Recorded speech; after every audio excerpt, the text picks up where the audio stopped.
Minimum fry ചെയ്തെടുക്കാൻ വേണ്ടി നമ്മൾ എണ്ണ ഒഴിച്ച് വെച്ചിട്ടുണ്ട്. ഇതിനൊന്ന് ചൂടാക്കണം. മീഡിയം ഫ്ലെയിമിലിട്ട് ചൂടാക്കാം. ഉള്ളി നൈസായിട്ട് അരിഞ്ഞ് വെച്ചിട്ടുണ്ട്. നമ്മൾ 2 സവാള എടുത്തിട്ടുണ്ട്. ഇത് നമുക്കിനി ഫ്രൈ ചെയ്തെടുക്കാം.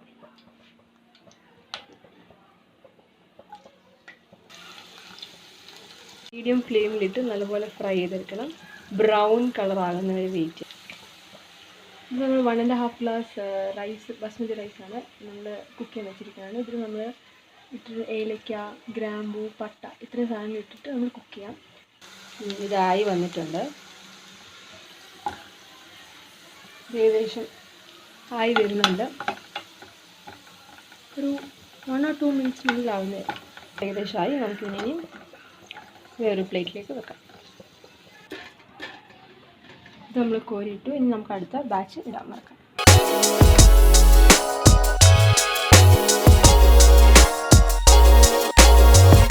എട്ട് 10 ചെറിയ ഉള്ളി, 3 പച്ചമുളക്, അത് അവരവരുടെ ഇഷ്ടത്തിനുള്ള ഒരു കഷ്ണം ഇഞ്ചി, കുറച്ച് വെളുത്തുള്ളി. നമ്മളിനി ഒന്ന് ചതച്ചെടുക്കണം.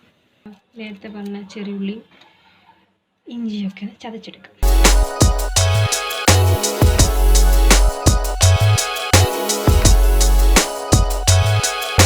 ചതച്ചെടുത്തു. നമ്മൾ വീണ്ടും ആ സെയിം ഉള്ളി വറുത്തതിൽ തന്നെ എണ്ണ ഒഴിച്ച് നമുക്കിനി ഉള്ളി സവോളയൊക്കെ മസാലയ്ക്ക് വേണ്ടി വഴറ്റിയെടുക്കാം. പക്ഷെ ഇതിലേക്ക് നമ്മൾ ചതച്ച് വെച്ച മസാല ഇട്ട് കൊടുക്കും. ഇത് നല്ലപോലെ സോട്ട് ചെയ്യാം. സവോള അരിഞ്ഞ് വെച്ച് ഇട്ട് കൊടുക്കാം.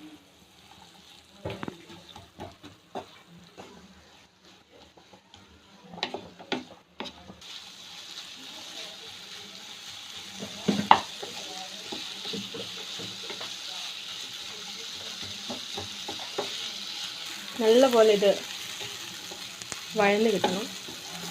ബ്രൗണായി, ലൈറ്റ് ബ്രൗൺ, ഏകദേശം ബ്രൗണായി. നമുക്കിനി ഇതിലേക്ക് പൊടികളൊക്കെ ആഡ് ചെയ്യാം. ഇപ്പം ഞാൻ 1 സ്പൂൺ മുളക് ഇടുന്നതിന് തൊട്ട് നമുക്ക് ഓരോരുത്തർ എരിവ് അനുസരിച്ചിടാം. കുറച്ച് മഞ്ഞൾപ്പൊടി ഇടാം. ഒരു ടീസ്പൂൺ ഗരം മസാല ഇടാം, ഒരു ഫ്ലേവറൊക്കെ വരാൻ. 1 ടീസ്പൂൺ ബിരിയാണി മസാല ഇട്ട് കൊടുക്കാം.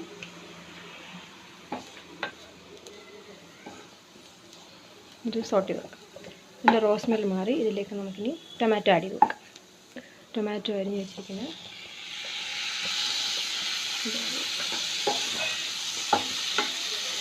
ടൊമാറ്റോ ആഡ് ചെയ്തു. നമുക്കിതിന് ഒന്ന് കുക്കാവാൻ വെക്കാം. ഒരു 5-10 മിനിറ്റ്സ്. നല്ലപോലെ ടൊമാറ്റോ എല്ലാം ഉടയണം. എന്നിട്ട് കുക്കായിട്ട്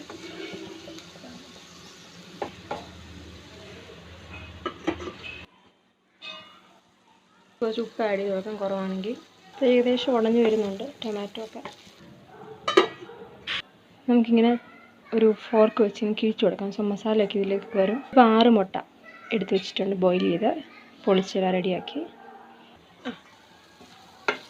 ഇതിപ്പോൾ നല്ലപോലെ എല്ലാം വെന്തു. നമുക്ക് 1 ടേബിൾ സ്പൂൺ കേർഡ് ഒഴിച്ച് കൊടുക്കാം. ഇപ്പം നമ്മൾ 6 മുട്ട എടുത്തിട്ടുണ്ട്. പതുക്കെ ഇളക്കണം, പൊട്ടാതെ. ഇതിലേക്ക് കുറച്ച് വെള്ളം ഒഴിച്ച് കൊടുക്കാം. എന്നിട്ട് ഇത് നല്ലപോലെ തിളച്ച് ഡ്രൈ ആവണം. കുറച്ചുകൂടെ ഉള്ളി ഫ്രൈ ചെയ്ത് പൊടിച്ചിട്ട് കൊടുക്കാം. ഇതൊരു നല്ല ഫ്ലേവർ തരും അത്. സോ ഇത് ഡ്രൈ ആയി വരണം. കുറച്ചുകൂടെ ഒന്ന് ഡ്രൈ ആവണത്.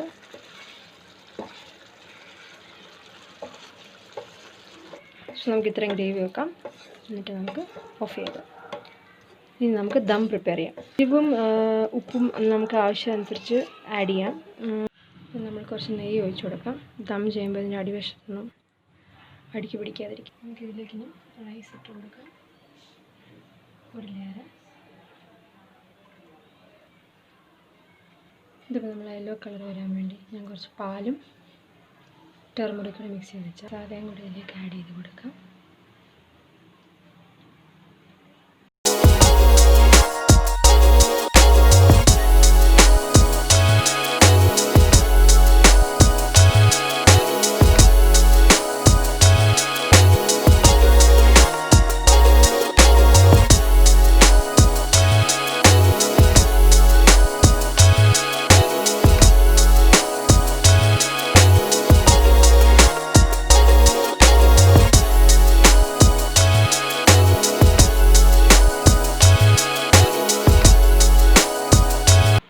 പിഴിഞ്ഞു കൊടുക്കാം. ഇനി നമ്മളിത് ഒന്നി ഒരു ഫോയിൽ വെച്ച് സീൽ ചെയ്യാം. ഒരു ദോശ തവയുടെ മുകളിൽ വെച്ചിട്ട് ദം ചെയ്യാം. ഇതൊരു ഹാഫ് ആൻ അവർ വെക്കാം. നമുക്ക് ദം ചെയ്യാം മീഡിയം ഫ്ലെയിമിൽ. ഹാഫ് ആൻ അവർ കഴിഞ്ഞു. ഇത് ഞാൻ ഗ്യാസ് ഓഫ് ചെയ്ത് വെച്ചിരിക്കാം. ഇനി ഒരു 5-10 മിനിറ്റ്സ് കഴിഞ്ഞ് നമുക്ക് തുറക്കാം ദം. ഓക്കെ, നമുക്ക് തുറക്കാം. സോ നമുക്കിത് സൈഡിൽ നിന്ന് ഇങ്ങനെ ഒന്ന് നമ്മുടെ എഗ് ബിരിയാണി റെഡിയായി. നമുക്ക് സെർവ് ചെയ്യാം.